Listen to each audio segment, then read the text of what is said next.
nomor 58 tahun 2017, yaitu tentang kepala madrasah. Ini adalah satu hal yang perlu kita pedomani, yang perlu kita sepakati dan itu kita laksanakan. Kita ngambil dari pasal 3, 4, dan 5 saja. Ada beberapa hal. Yang pertama adalah tugas kamar. Kepala madrasah dapat melaksanakan tugas pembelajaran atau pembimbingan untuk memenuhi kebutuhan guru madrasah. Jadi ini tugasnya kepala madrasah, berarti nanti membuat pembagian tugas mengajar, pembimbingan dan lain sebagainya dalam rangka untuk memajukan madrasah yang kita cintai ini. Fungsinya, kepala madrasah menyelenggarakan fungsi perencanaan, pengelolaan, supervisi, dan evaluasi.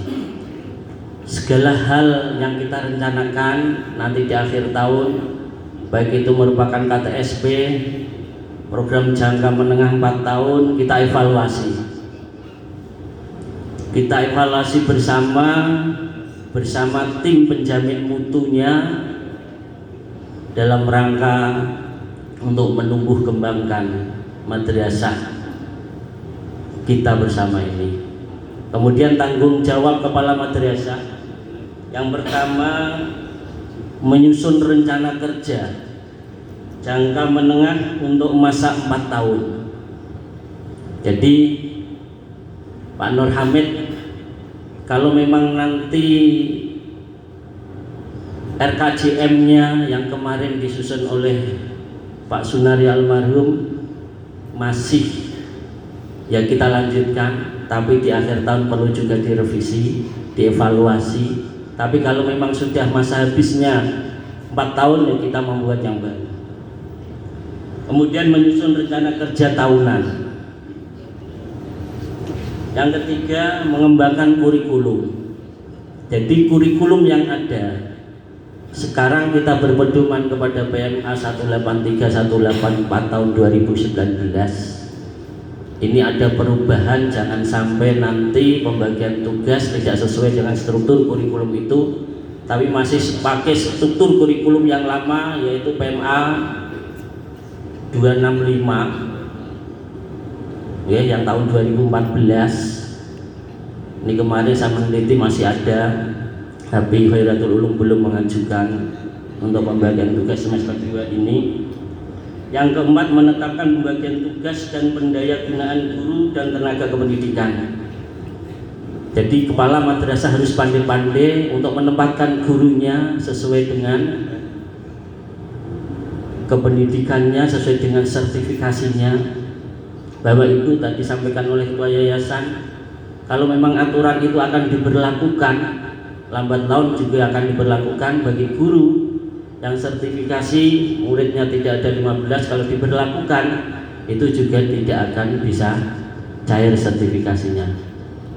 Ya, kita nunggu regulasi yang ada, apa kapan, apa tahun ini, apa tahun besok. Saya yakin regulasi-regulasi itu selalu berkembang. Bapak Ibu diharapkan juga bisa memajukan madrasah kita. Saran dari yayasan, mari kita bersama, kepala madrasah, pengurus yayasan, guru semuanya, untuk ikut memajukan madrasah ini. Jangan sampai ada kata guru tugasnya itu orang golek murid. Jangan sampai terjadi seperti itu. Kita bersama, seperti lidi. Kalau lidi itu satu untuk nyapu nggak bisa bersih, tapi kita kumpulkan ada 150 biji, kita ikat, itu kerjanya akan lebih maksimal. Kemudian tugas tanggung jawabnya, kepala madrasah menandatangani ijazah, surat keterangan hasil ujian akhir, surat pengganti ijazah, dan dokumen akademik. Perlu dipersiapkan, sekarang sudah masa-masanya ujian, harus direncanakan dengan matang, sehingga ujian yang kelas 6 yang insya Allah ada rencana dilaksanakan sebelum puasa. Kalau memang itu bisa, ya. Tapi kalau kamu nggak bisa ya jangan dipaksakan sebelum puasa, karena materinya apakah sudah selesai disampaikan pada siswa kita. Apalagi saat ini kita disuruh belajar daring lagi.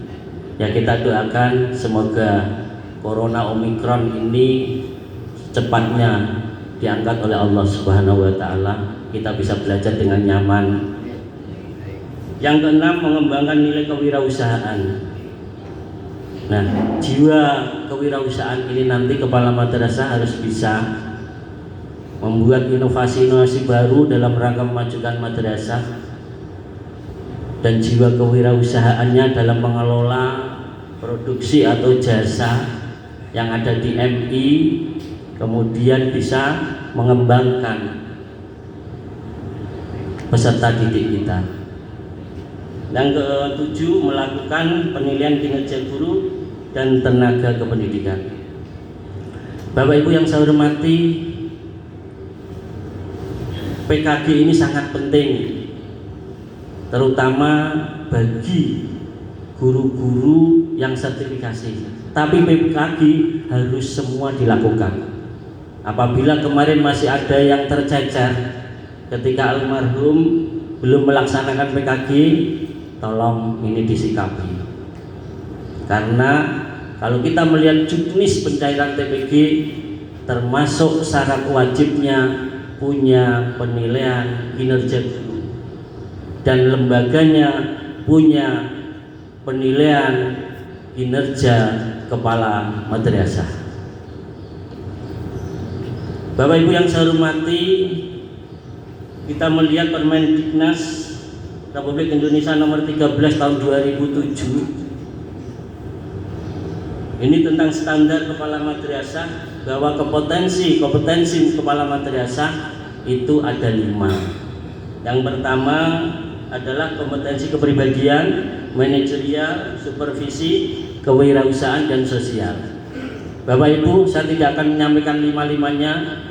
Kita jelaskan nanti pada waktu pembinaan kepala madrasah dan guru.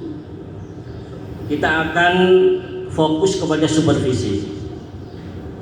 Kepala madrasah ini mempunyai tugas selain PKG juga supervisi. Supervisi ini harus melaksanakan perencanaan, kemudian pelaksanaan, dan tindak lanjut hasil supervisi. Direncanakan minimal 1 semester itu 1 kali minimal. 1 semester 1 kali. Bapak Ibu tahu tugas guru, tugas guru ada berapa? Masih ingat? Kalau lupa saya sampaikan, tugas guru ada 4. Pertama, merencanakan, yaitu membuat prota, promes, dan lain sebagainya. Ada silabus, RPP, kalender pendidikan, KKM. Setelah itu pelaksanaan pembelajaran. Pelaksanaan pembelajaran berarti sesuai dengan jadwal yang diupload di Simpatika. Yang ketiga adalah penilaian. Yang keempat, pembimbingan. Itu tugas guru. Dalam supervisi ini nanti kepala madrasah ada 3 hal yang disupervisi.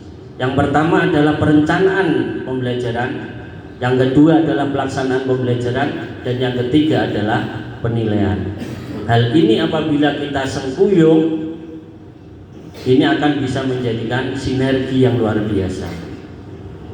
Bapak Ibu yang saya hormati, saya sangat berharap dengan kepala yang baru ini, mari kita dukung. Semua guru juga harus ikut mendukung program. Visi dan misi yayasan harus kita capai. Karena visi misi yayasan itu sebetulnya setiap 4 tahun itu bisa diganti sesuai dengan ketercapaiannya. Karena visi misi tidak kitab suci, maka bisa diganti. Kadang kan kita mempunyai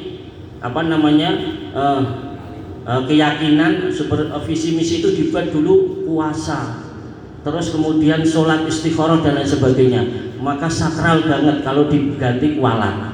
Kalau tidak diganti, ya visi misi itu akan seperti itu, dan kita tidak akan maju-maju. Karena apa? Nggak pernah kita capai.